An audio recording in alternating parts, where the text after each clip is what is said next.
Boa noite a todos, queria saudá-los com a graça e a paz do Senhor Jesus, deixar um abraço para você e para sua família. Estamos na semana da Paixão, antecedendo a Páscoa, que representa a morte de Jesus, representa a ressurreição de Jesus. Com certeza, uma das datas mais importantes na história do cristianismo. E estamos estudando alguns eventos que antecedem a morte e a ressurreição de Cristo. Datas e eventos que são fundamentais na história do cristianismo, como vamos abordar nesta noite. O tema Jesus chorou. Com certeza, quando nós falamos sobre Jesus chorou, a primeira imagem que vem à nossa mente é a morte de Lázaro e o versículo de João 11:35 que diz exatamente que Jesus chorou. Só que Jesus não chorou apenas esta vez. A Bíblia relata 3 choros de Jesus e vamos analisar cada um deles. Cada choro de Jesus representa uma circunstância histórica, uma ocasião e traz lições diferentes e preciosas para todos nós. Mas começo perguntando, por que as pessoas choram? Há muitas razões, muitos motivos pelos quais as pessoas choram. Momento de tristeza, de dor, de frustração, decepção, saudade, conquistas, perdas, até de alegria. Há muitos motivos pelos quais as pessoas choram. Jesus também chorou, e como eu coloquei, por 3 ocasiões relatadas na palavra de Deus. Possivelmente ele tenha tido outras experiências, mas relatado na palavra nós temos 3 choros de Jesus. E os 3, de uma maneira muito didática e de uma maneira bem impressionante, são momentos que antecedem a morte de Jesus. As 3 vezes que a Bíblia relata o choro de Jesus acontecem alguns dias antes do seu sacrifício, alguns dias antes da crucificação. Não há razão específica para tudo isso, mas com certeza há uma lição por trás de cada história. E eu quero, à medida que nós somos estudando esses choros de Jesus, vamos lendo os textos em que eles se encontram. E eu começo convidando você para abrir em João capítulo 11. Nós vamos ler dos versículos 33 a 36. João 11, dos versos 33 a 36. E vamos abordar o primeiro choro de Jesus, a ocasião em que ocorreu e as lições que vamos tirar deste texto. Diz a palavra do Senhor: Jesus, vendo Maria chorar, irmã de Marta, e Lázaro havia acabado de falecer, Jesus, vendo Maria chorar, e bem assim os judeus que a acompanhavam, agitou-se no espírito e comoveu-se, e perguntou: onde os sepultastes? Eles lhes responderam: Senhor, vem e vê. Jesus chorou. Então disseram os judeus: vede quanto o amava. Vamos orar? Pai, em nome de Jesus, pedimos que o Senhor possa nos ensinar da Tua palavra, iluminar nossas mentes pelo Teu Espírito Santo, para que possamos compreender a verdade da palavra do Senhor e ela de fato ser guia e direção para as nossas vidas. Fala conosco poderosamente, em nome de Jesus. Amém. O primeiro choro de Jesus foi diante da morte de Lázaro. Você conhece a história, você que sabe da história, diz que Lázaro estava doente, Jesus foi avisado da doença, logo em seguida Jesus foi avisado de sua morte. Ele demorou ainda 4 dias até poder ir até o local onde Jesus estava, e quando ele chegou lá, Lázaro já tinha sido sepultado. E Marta, em especial, criticou um pouco a demora de Jesus. Maria ainda diz que se ele tivesse lá, o irmão também não teria morrido. E levaram Jesus até o local onde Lázaro tinha sido sepultado, e ele para diante do sepulcro de Lázaro e diante de Maria, de Marta e dos amigos de Lázaro, vendo a comoção de todos eles, vendo o sentimento e a tristeza de todos eles. Diz o texto em João 11:35, Jesus chorou. O primeiro choro de Jesus é o choro pela perda de um grande amigo. Lázaro, assim como Marta e Maria, eram dos amigos íntimos de Jesus, onde Jesus, juntamente com os discípulos, chegaram a passar alguns momentos de descanso, de lazer, de entretenimento na vida deles, e dali tiramos também muitas lições valiosas. Mas Lázaro havia morrido, e Jesus desde antes já havia dito aos seus discípulos que aquela morte era para a glória do nome de Deus. Mas Jesus, diante da morte de Lázaro, ele chora a perda de um amigo. E o verso 36, até os amigos de Lázaro que estavam presentes, vendo o choro de Jesus, comentam isso de uma maneira bem clara. Veja como Jesus o amava diante daquele choro. Ainda no verso 33, Jesus agitou-se, comoveu-se pela tristeza de Maria e dos amigos de Lázaro. Então nós vemos que Jesus sentiu a perda de um amigo. É um choro aparentemente comum, como nós temos diante da perda de um ente querido, de um amigo próximo. o choro da saudade, o choro da despedida, o choro do adeus, quando não mais encontraremos em carne e osso aquela pessoa que estamos agora despedindo. Jesus chora diante da perda de um amigo.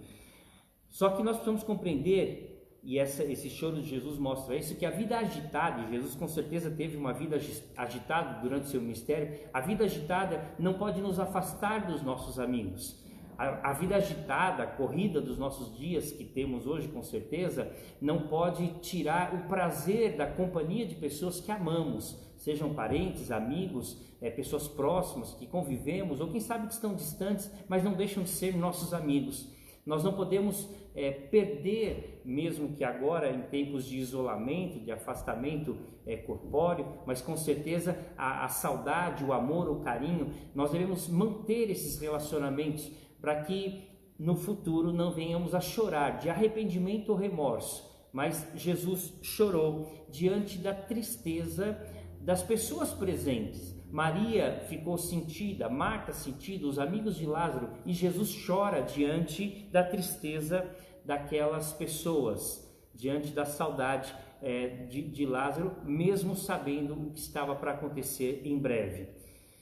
Um amigo é alguém em que nós podemos ser como somos diante dele com toda a liberdade.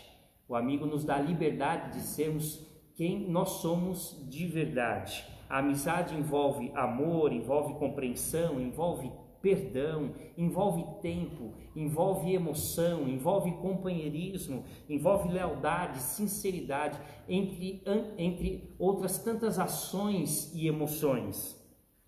Jesus não chorou apenas a perda de um amigo, que ele sabia que estava próximo da volta à vida, ele ressuscitaria em breve. Mas Jesus também chorou, na história de Lázaro, o pecado da separação com Deus. Deus não criou o homem para a morte. A morte é consequência do pecado. Nós vemos isso em Gênesis capítulo 2, quando Deus dá aquela ordem que se o homem comesse do fruto proibido, certamente morreria, e de fato isso aconteceu. Não apenas a separação de Deus por causa do pecado, mas a morte física entrou no mundo por causa do pecado. Então Jesus também chora a morte como separação de Deus, o afastamento de Deus. E Efésios capítulo 2 fala sobre isso com muita clareza. Estando vós mortos nos vossos delitos e pecados, ou seja, os nossos pecados nos separam de Deus, nos afastam de Deus. Então a morte também representa figuradamente esse afastamento de Deus. Da mesma forma como Lázaro morreu, representando aquele afastamento temporário das pessoas, porque ele ressuscitaria pelo poder de Deus, nós podemos dizer que a ressurreição de Lázaro também representa uma nova vida que Cristo nos dá, a oportunidade de um encontro com o Senhor. Então a ressurreição de Lázaro também representa a nossa ressurreição em Cristo Jesus.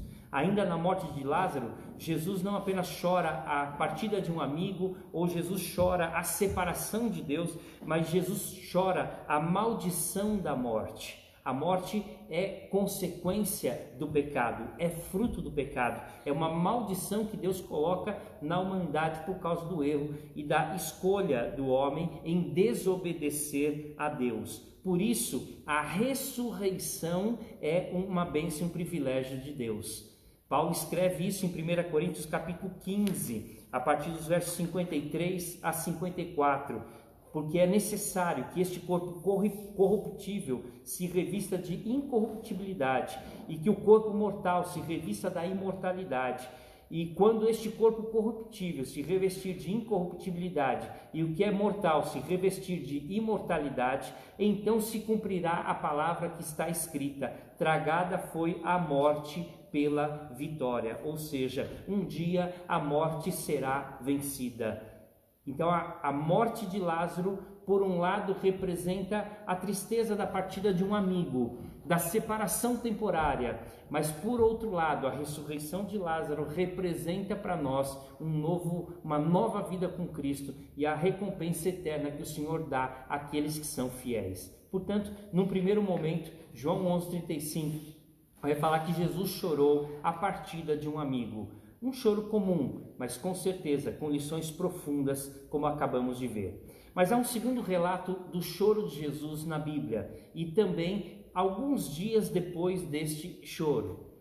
Mas há uma diferença, como vamos ler neste texto, porque o primeiro choro de Jesus, na morte de Lázaro, a palavra no original representa um choro silencioso, alguém que está derramando lágrimas, realmente chorando, mas de uma forma sentimental, calada. Esse segundo choro agora é um lamento ou um brado. A ideia é alguém que está chorando em soluços, que realmente está sentido por alguma situação mais difícil ou desesperadora. E se encontra em Lucas capítulo 19, versos 41 a 44. Lucas 19, 41 a 44. Na entrada de Jesus em Jerusalém, chamada entrada triunfal, ele entra em Jerusalém, ele vai logo no dia seguinte purificar o templo. Tem um episódio da figueira, estudamos sobre esse texto no domingo passado.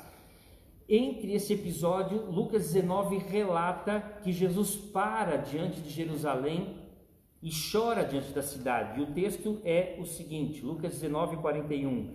Quando ia chegando, vendo a cidade, chorou e dizia: ah, se conheceras por ti mesma, ainda hoje, o que é devido à paz, mas isso está agora oculto aos teus olhos. Pois sobre ti virão dias em que os teus inimigos te cercarão de trincheiras, e por todos os lados te apertarão o cerco, e te arrasarão e aos teus filhos dentro de ti. Não deixarão em ti pedra sobre pedra, porque não reconheceste a oportunidade da tua visitação.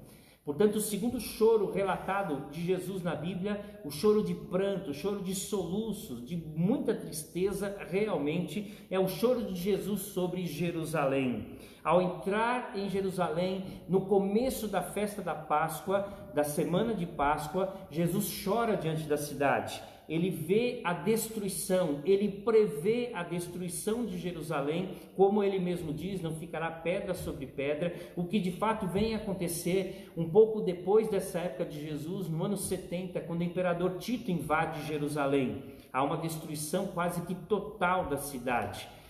Nós vemos Jesus lamentando, chorando, pranteando, soluçando diante daquela cidade. Portanto, num primeiro momento, neste texto, Jesus chora a destruição da cidade, porque Jerusalém, desde os tempos antigos, sempre representou um marco para a história de Jerusalém, para o povo de Israel. Jerusalém era conhecida na palavra como cidade santa, como a grande Sião, como a capital do mundo.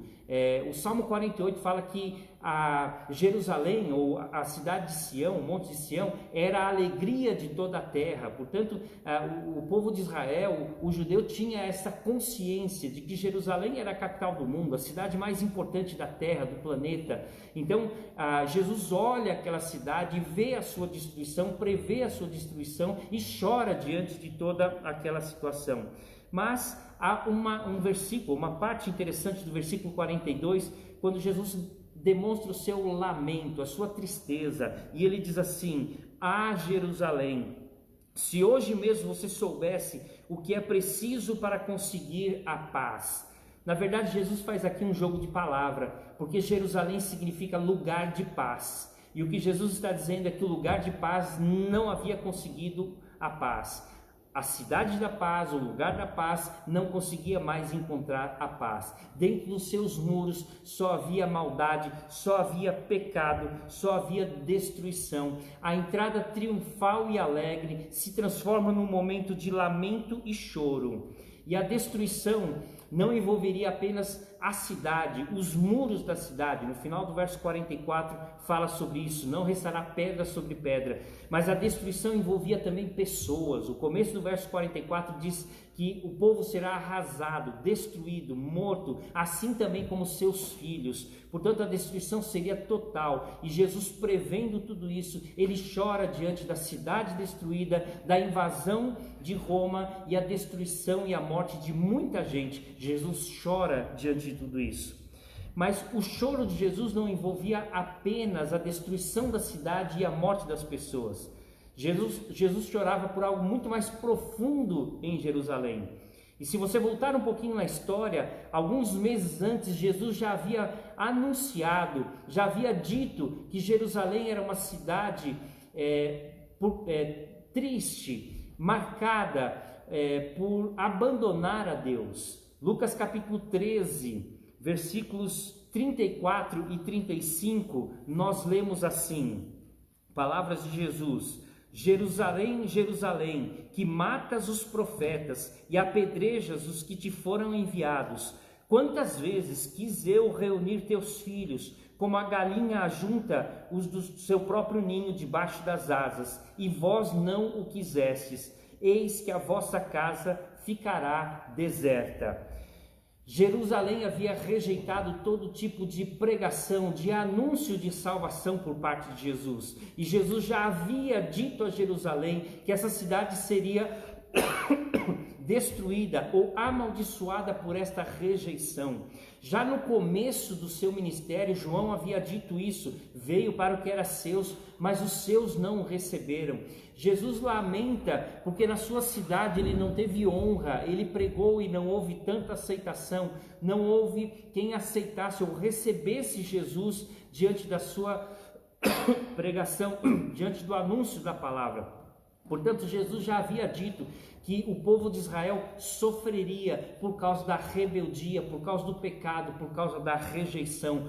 Então, Jesus não apenas chora diante da destruição da cidade, da guerra e da mortandade, mas Jesus chora por causa do pecado de Jerusalém, por causa da rejeição de Jerusalém.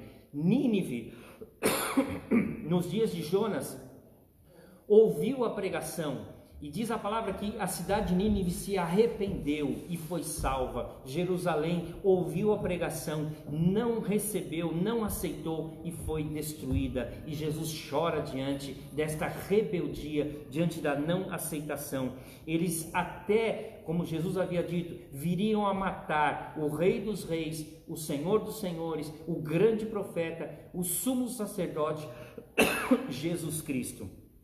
A parábola dos lavradores maus, em Lucas capítulo 20, versículos 9 a 18, Jesus já havia alertado sobre isso. Ele havia dito que o Senhor enviaria servos, depois enviaria o seu próprio filho, e eles seriam mortos. Principalmente Jesus seria morto por causa dessa rejeição, por causa dessa insubordinação, por causa dessa rebeldia. Por isso então Jesus chorava diante de Jerusalém.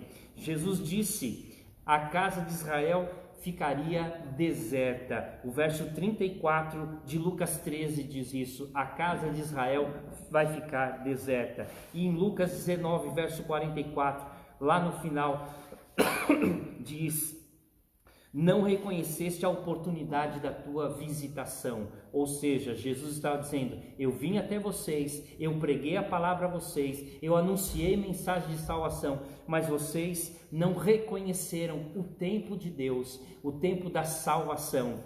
Mas graças a Deus, a sua morte e ressurreição traria uma nova oportunidade a todos aqueles que pela fé recebessem Jesus como Senhor e Salvador. Portanto, o segundo choro de Jesus foi sobre Jerusalém, não apenas a cidade destruída, mas a maldade do povo, a rebeldia do povo, o pecado do povo.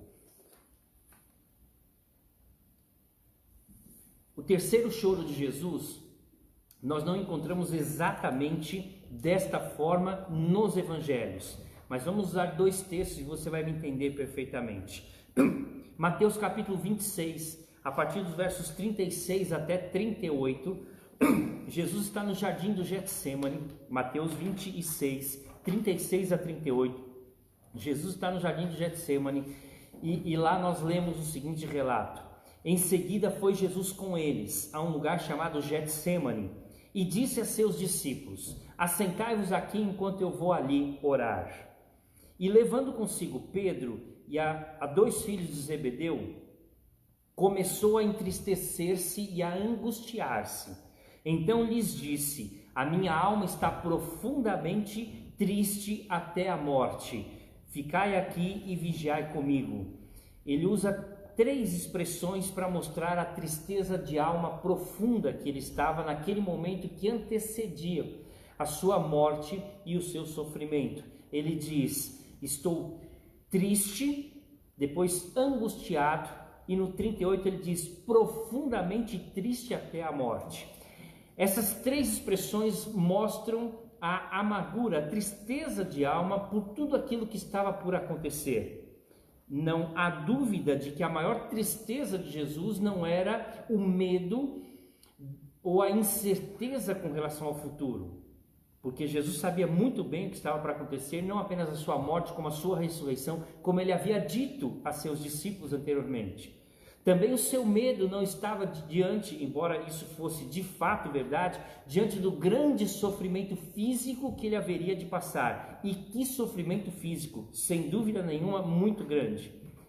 Mas a sua maior tristeza e angústia era de fato o pecado da humanidade.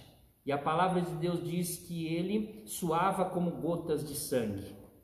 Ali ele tomava sobre si os nossos pecados.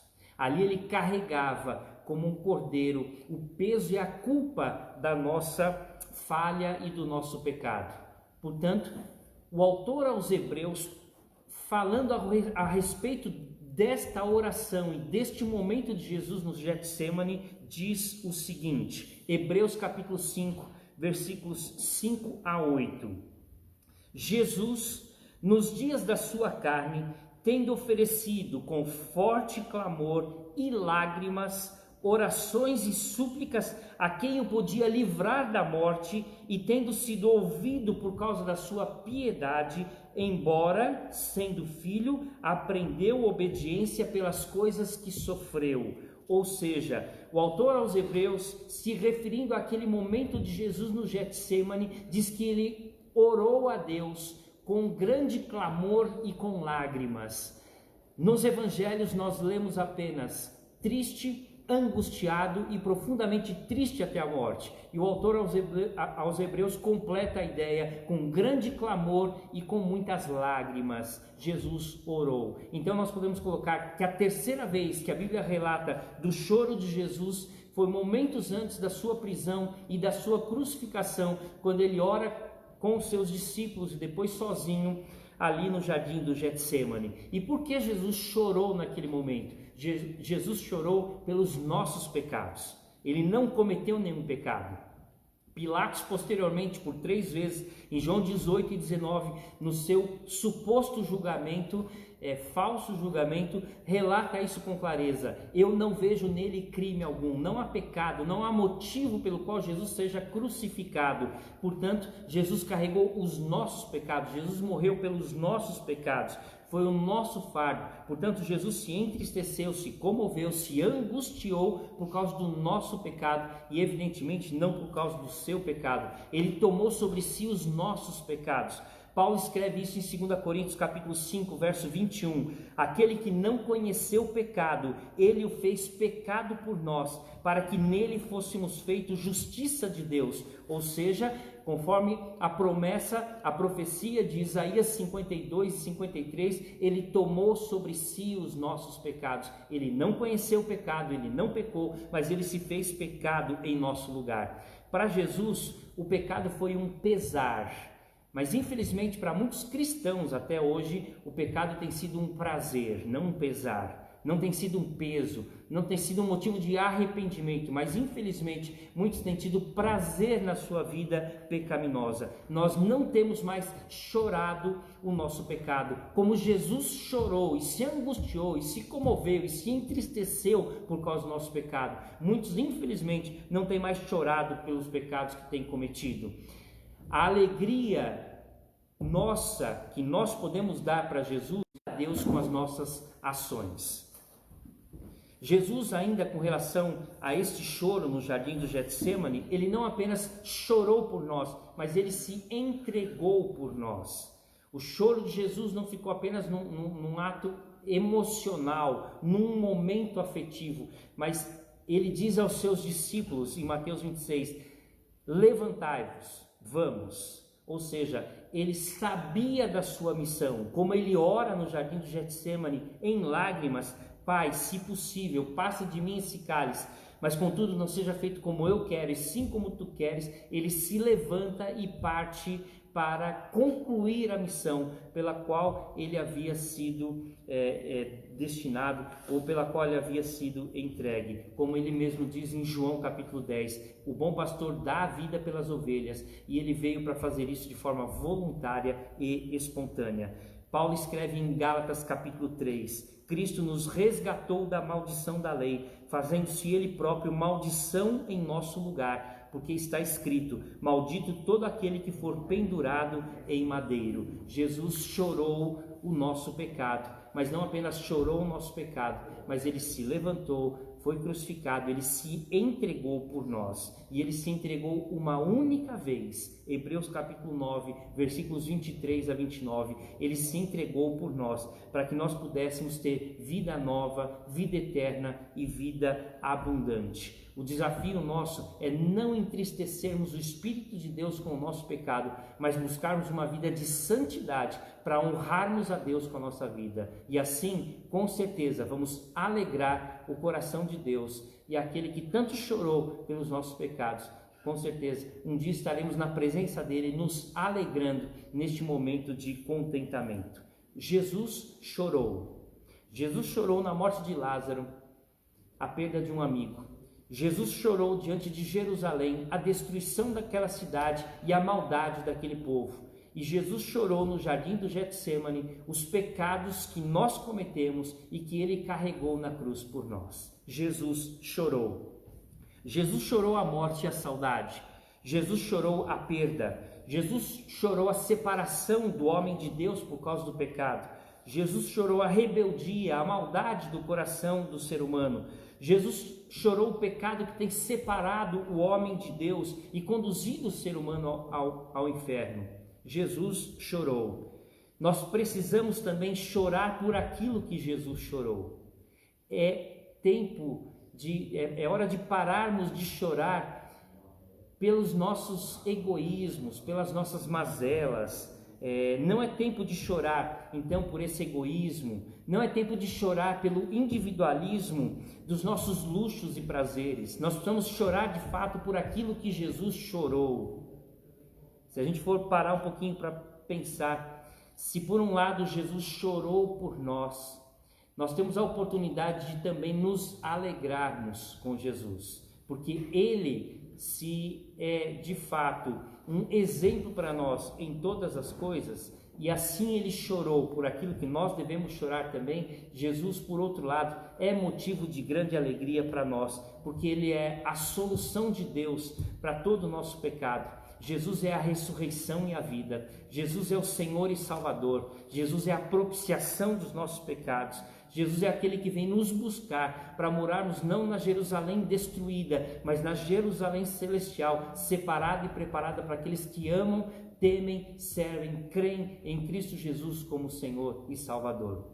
Sim, Jesus chorou para que nós pudéssemos ter esperança, para que nós pudéssemos ter alegria de uma vida nova, eterna e completa em Jesus Cristo. Que seja assim, para a honra e glória de Cristo Jesus. Que Deus nos abençoe.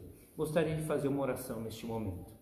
Senhor Deus e Pai, bondoso Senhor, eterno Consolador das nossas almas, aquele que, de fato, enquanto esteve conosco, chorou a perda de um amigo, chorou a destruição de uma cidade, o pecado daquela cidade, e chorou também os nossos pecados, a nossa maldade, e também carregou na cruz o nosso pecado. Muito obrigado, Pai, por este exemplo extraordinário, e que nós possamos também, por esse Cristo amado, chorarmos pelo que ele chorou. E assim também, um dia, estarmos na presença dele e de uma forma completa e eterna, nos alegrarmos desta companhia. Pai, se alguém que está ouvindo esta mensagem hoje ainda não teve esta experiência de ter um encontro com Jesus e aceitá-lo como Senhor e Salvador da sua vida, que possa também agora chorar por seus pecados, se arrepender de toda a maldade e se voltar para Cristo Jesus, tendo assim uma vida nova, eterna e abundante. Guarda-nos nesses dias de crise, de dificuldade, não apenas de pandemia, mas crise social, econômica, que o Senhor possa nos abençoar como nação, dispensando a nós, ó Deus, o cuidado, como servos de Deus, de intercedermos pela nossa nação e de crermos que o Senhor está reservando algo muito melhor e precioso para todos nós. Guarda-nos, Senhor, e abençoa-nos. Cuida de cada família, de cada servo teu, em todo canto da terra. É a nossa oração, em nome de Jesus Cristo. Amém. Um abraço a todos, a Igreja Presbiteriana de Utinga. Deus abençoe a vida e a família de vocês. Amém.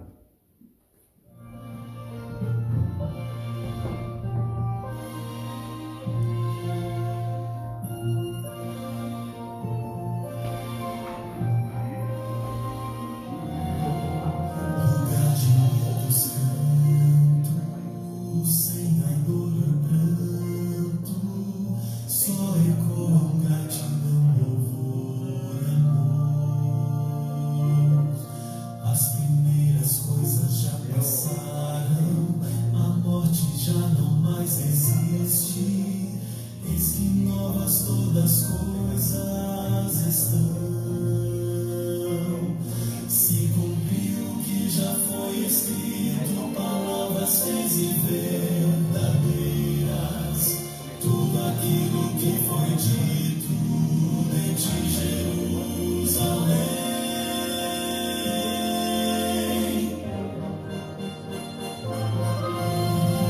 Jerusalém, anseio estar em ti, entrar por tuas portas, ver a glória que tu tens. Jerusalém, morada santa dos fiéis.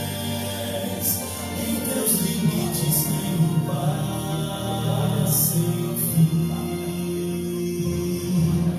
Jerusalém, morada do Senhor, abrigas em teu céu.